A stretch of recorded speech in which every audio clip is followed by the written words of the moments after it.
জামায়াত ইসলামী প্রকাশ্যেই সমাবেশ করে বলেছে যে তারা ভালো হয়ে গেছে এবং ৭১-এ জুলুম অত্যাচারের জন্য তারা নিঃশর্ত ক্ষমা চেয়েছে। কিন্তু আসলে যদি এটা তারা স্বীকার করে তাহলে সেই গণহত্যার কি হবে, দায় কে নেবে? না, যদি স্বীকার করে তাহলে তো গণহত্যার দায়ও তাদেরকে নিতেই হবে। এটা তো অস্বীকার করার কোনো জো নাই। কথাটা হলো শোয়েন, ভালো হয়ে গেছি নিজে বললে তো হবে না, মানুষ বলছে কিনা যে ভালো হয়ে গেছে। শেখ হাসিনাও তো ভালো হওয়ার জন্য মানে একেবারে মাপ টাপ চায়, মাথায় হিজাব টিজাব পরে তসবি নিয়ে, তাই না, অনেক কিছুই করছিল যে আমাকে জীবন একটাবার সুযোগ দেন।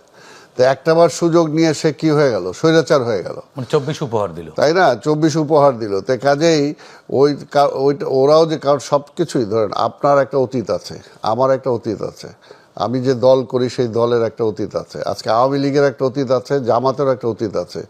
অতীত দিয়েই কিন্তু তাকে চেনা যায়, ভবিষ্যতে হ্যাঁ, অতীত দিয়েই তাকে চেনা যায় যে অতীতে আপনি কি করছেন। এই জায়গায় এই জন্য বলবো যে আজকে অতীতে বিএনপির স্বাধীনতার ঘোষক শহীদ রাষ্ট্রপতি জিয়া রহমান কি করেছে সেটা দিয়ে কিন্তু এখনো বিএনপি গ্লোরিয়াস।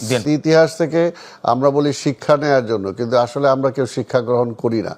এটাই হলো সবচেয়ে বড়। যদি শেখ হাসিনা তার বাবার এই পরিণতির জন্য যদি ওইকে কেন হলো সেটা থেকে যদি শিক্ষা গ্রহণ করত, সে যদি ইতিহাসটা পাল্টাতে না চাইতো এবং সে যদি গণতন্ত্রের পথটা উন্মুক্ত রাখতো, তাহলে কিন্তু আজকে তার এই পরিণতি হতো না।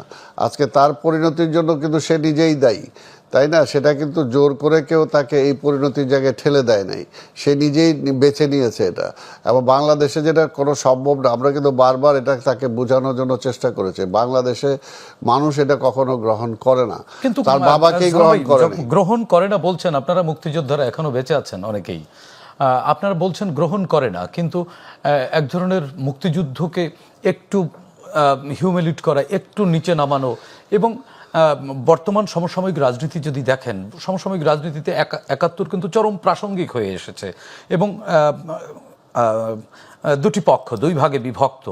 এবং একটি পক্ষ আজকে যখন 16 ডিসেম্বর আজকে মহান বিজয় দিবস রাজনৈতিক দলগুলো পালন করছে, তখন যারা 1971 সালে যাদের বিরুদ্ধে আপনারা অভিযোগ করে আসছেন যে তারা স্বাধীনতা চায়নি, বাংলাদেশ চায়নি, তারা আজকে জামায়াত ইসলামী, খোলামেলাই বলি, জামায়াত ইসলামী প্রকাশ্যেই সমাবেশ করে বলেছে যে তারা ভালো হয়ে গেছে এবং ৭১-এ জুলুম অত্যাচারের জন্য তারা নিঃশর্ত ক্ষমা চেয়েছে।